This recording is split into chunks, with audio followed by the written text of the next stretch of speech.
آج تک سورج کے قریب بھی کوئی ہمارا سیارہ، ہماری جناب کوئی اسپیس شٹل لائٹ جو ہے وہ بھٹک نہیں سکی. کہتے بڑا گرم ہے، کروڑوں میل دور ہے. اللہ اکبر. مگر سنو میرے آقا کا اختیار کیا ہے، اللہ نے کیسی اتھارٹی دی ہے.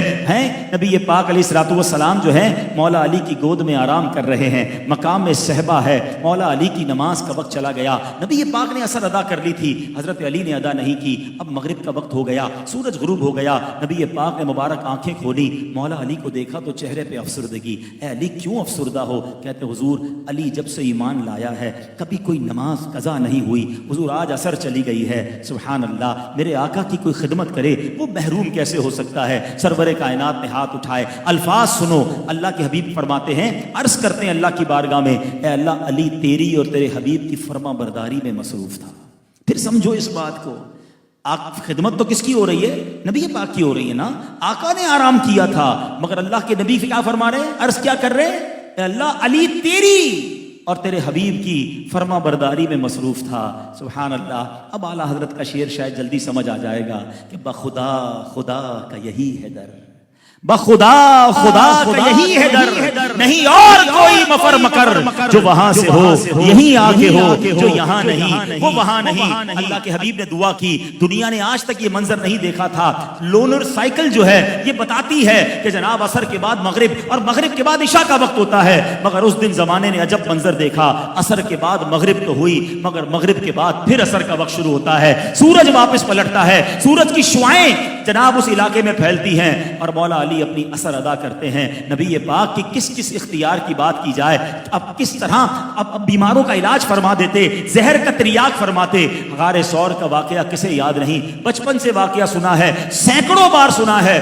جب بھی سنتے ہی ایمان تازہ ہوتا ہے کہ سیدنا ابوبکر صدیق کی گود میں جب نبی پاک آرام فرما رہے تھے، سانپ نے کاٹا. صدیق اکبر نے کیا فیصلہ کیا؟ جان جاتی ہے تو جائے، محبوب پاک کا آرام میں خلل نہیں ہونا چاہیے. آنکھوں سے آنسو نکلے، نبی پاک کے مبارک رخسار پر گرتے ہیں. آقا آنکھیں کھل کے فرماتے ہیں، اے ابو بکر کیا ہوا؟ کہتے حضور سانپ نے کاٹ لیا ہے. نبی پاک نے کسی ایمرجنسی وارڈ کی طرف نہیں بھیجا، کسی ہاسپٹل کے پاس نہیں بھیجا. آقا نے لعاب دہن لگایا. حضرت ابو بکر صدیق کا جو زہر ہے وہ درد جاتا رہا، زہر ختم ہو گیا. یہاں بہت خوبصورت دو سوال پیدا ہوتے ہیں. یہ دونوں امیر المومنین ہیں، یہ دونوں علم کے سمندر ہیں. مولا علی کی شان تو وہ ہے جن کے بارے میں آقا فرماتے ہیں میں علم کا شہر ہوں، علی اس کا دروازہ ہے. اب سوال یہ ہے، نماز تو سب سے بڑا فرض ہے، سب سے اہم فرض ہے. اچھا نمازوں میں بھی سب سے پرخطر اور سب سے اہم نماز وہ عصر کی نماز کو کہا گیا کیونکہ ٹائم بڑا شارٹ ہوتا ہے، بڑا کانشیس رہنا پڑتا ہے. مگر مولا علی نے نماز جانے دی،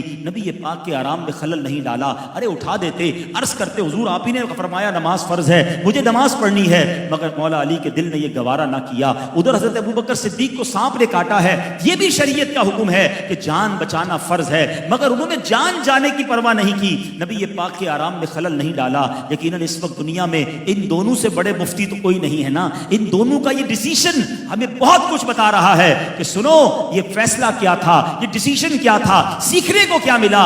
بریلی کے تاجدار یہ ساری بات 2-3 شعروں میں ہی سمجھا دیتے ہیں. آپ فرماتے ہیں مولا علی نے واری تیری نیند پر نماز، اور وہ بھی عصر سب سے جو اعلیٰ خطر کی ہے. صدیق بل کے غار میں جان ان پہ دے چکے اور حفظ جان تو جان فروز غرر کی ہے. دونوں نے تو کام کر لیا نا. مگر آقا نے کیا کیا؟ ہاں تو نے انہیں جان، انہیں پھیر دی نماز، پر وہ تو کر چکے جو کرنی بشر کی ہے. انہوں نے اپنے کام کر دیا.